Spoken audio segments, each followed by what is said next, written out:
Hi guys.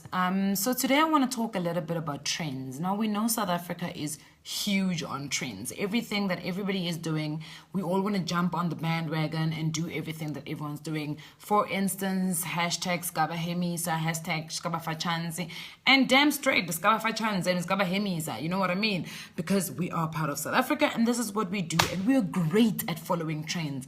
The one trend that just seems to not be catching on is the trend of savings culture. And I really just want to encourage everybody today to jump on that savings culture. If there's one thing in the world that you really can copy, or one thing in South Africa that you really should be copying right now, it is saving and just saving some money, putting money away some way, somehow. If it means under your bed, baby girl, just do it. If it's a good way for you to start, you will then graduate to the other ways in which we save, right?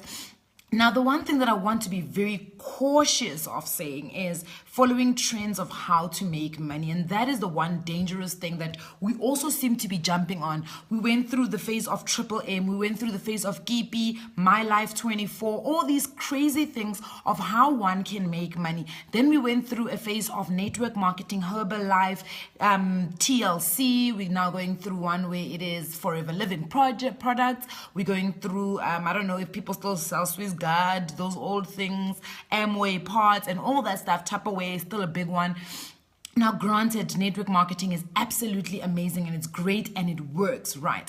But the reality of life is that not everything is for everyone, right? So things like cryptocurrency, things like Bitcoin, I don't deny that there is a way to make money. And right now, I do not know because I'm not an investor in Bitcoin or cryptocurrency. So if there is a way of making money with those things, great stuff.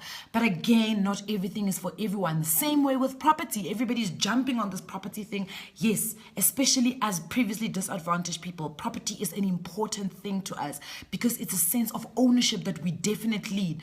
But again, it's not for everyone at the same time. We're all going to be running this race. Everybody is in this race. If you were part of the Soweto Marathon, you would have known that everybody is part of that race, but we don't all cross that finish line at the same time. So just because your next door neighbor is currently buying property, just because some of your friends are looking into buying property, doesn't mean you have to be doing the same thing. So it's very, very important that when you are choosing a vehicle, a savings or investment vehicle, you look at your own personal needs and you prioritize those and you make your assessments based on your own financial goals and financial needs, not because of what the next door neighbor is doing.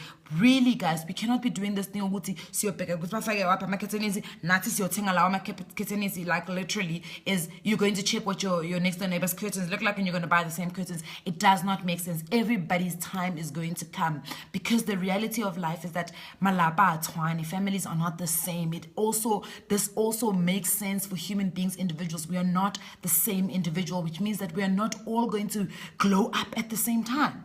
So it's important that you remember this. It's important that you run your own race. I always tell the story of two young women who are running. The one lady is jogging for the first time. You know, she's embarking on this jogging thing. So she goes outside and she starts running and she sees this lady running in front of her and she starts running faster because she wants to reach this lady. You know, she's running. And eventually she reaches this lady and she's like, I can run faster than her. And she starts running faster than her and she's running. And literally a few minutes later or 30 minutes later, an hour later, she stops and realizes she doesn't know where she is. And when she looks around the surroundings, she doesn't know where she is. She doesn't know what's actually happening. When she looks down the road, she realizes her turn, and that's where she was supposed to turn. But she missed her own turn. She missed her opportunities. She missed everything that could have potentially moved her from level 1 to level 2 purely because she was competing with somebody. Run your own race. In other words, don't jump on the trends. Don't jump on financial trends of how people are making money. I know that we all want to make money. Money is such a sensitive thing. Money is such a desperate thing because we all believe that financial freedom is the way to go. We all want the financial freedom. We all want to cross that finish line. We all want to sit back and say, I've got assets, I've acquired assets, because that's what we get told. We get told that for you to become healthy, you need to acquire some sort of assets. And we want to do that. We want the passive income.